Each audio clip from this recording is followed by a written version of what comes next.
আসসালামু আলাইকুম। সোনালী ব্যাংক কর্তৃপক্ষ নিজেদের পেমেন্ট সুইচ চালুর উদ্দেশ্যে কিন্তু সোনালী ব্যাংকের অনেক ডিজিটাল সেবা সোনালী ব্যাংকের অনেক গ্রাহকরা কিন্তু 11 দিন যাবৎ ইউজ করতে পারবেন না।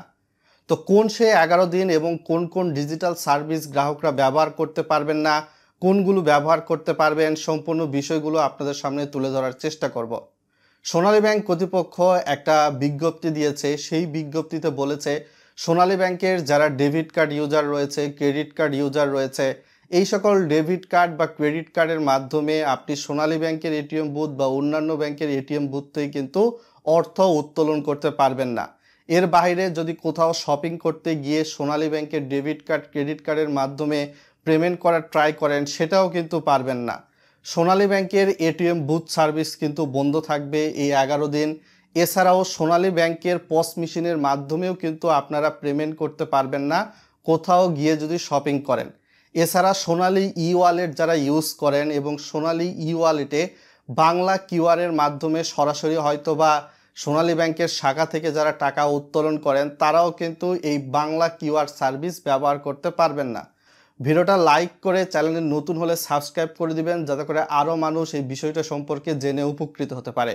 সোনালী ব্যাংক কর্তৃপক্ষ যে নোটিশটা দিয়েছে, সেই নোটিশে এই বিষয়গুলো স্পষ্ট জানিয়ে দিয়েছে। সেখানে বলা হয়েছে যে বিশেষ করে 21শে এপ্রিল 2025 থেকে 1 মে 2025 পর্যন্ত কিন্তু এই সার্ভিসগুলো ব্যবহার করা যাবে না।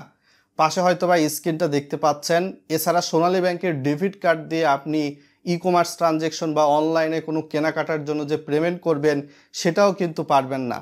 সোনালী ব্যাংকের ডেবিট বা ক্রেডিট কার্ড সেটা ভিসা ব্র্যান্ডের হলে এই ডেবিট বা ক্রেডিট কার্ড থেকে আপনি বিকাশে ফান্ড ট্রান্সফার করবেন বা টাকা নিয়ে যাবেন, সেই সার্ভিসটাও কিন্তু পারবেন না। সো এই বিষয়গুলো কিন্তু গ্রাহকদের অবশ্যই জেনে নেওয়া উচিত।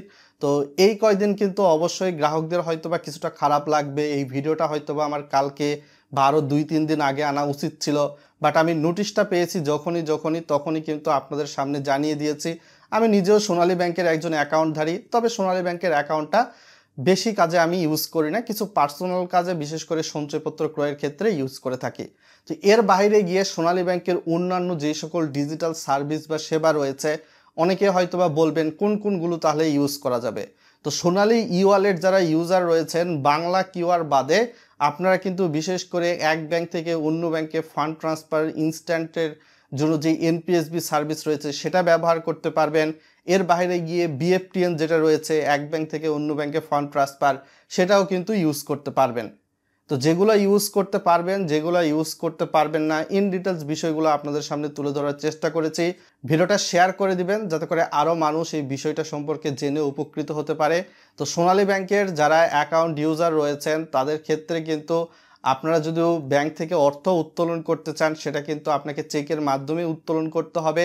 আপনি সোনালী ব্যাংকের এটিএম বুথও ব্যবহার করতে পারবেন না, বা অন্যান্য ব্যাংকের এটিএম বুথও কিন্তু ব্যবহার করতে পারবেন না ডেবিট কার্ড ইউজার হলে। সো আজকে এখান থেকেই বিদায় নিচ্ছি। সকলে ভালো থাকবেন, ভালোর দলে থাকবেন।